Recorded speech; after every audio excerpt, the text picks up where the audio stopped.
Hey everyone, welcome back. Today's quick tutorial is on how to easily convert a PSD to WordPress. We're keeping this extremely short. If you are mocking up your website designs in Photoshop before integrating them into your broader tech stack, these steps relate perfectly to each other to get your design live incredibly fast. We'll be using the Astra theme and Beaver Builder for this example, but this workflow applies to almost any theme and page builder combination you prefer.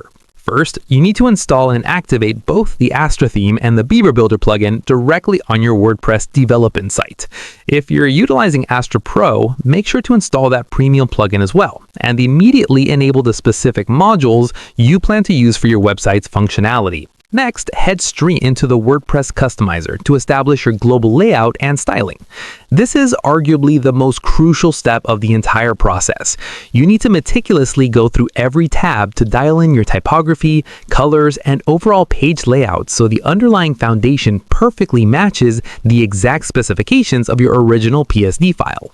While you're still working inside the customizer, your next connected step is to build out your header and footer. Most of the time, you can knock this out using the default customizer settings and standard widgets. However, if your Photoshop design features a highly complex header or footer, simply use Astra Pro's custom layouts feature to build those specific areas directly with Beaver Builder instead.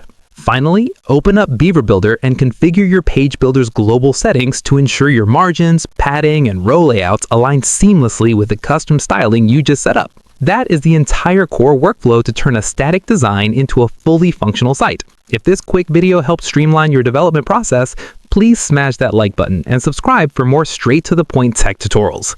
Drop a comment below if you want to see how to connect this newly built website to your Power BI dashboards or Notion workspaces next, and I will see you in the next video.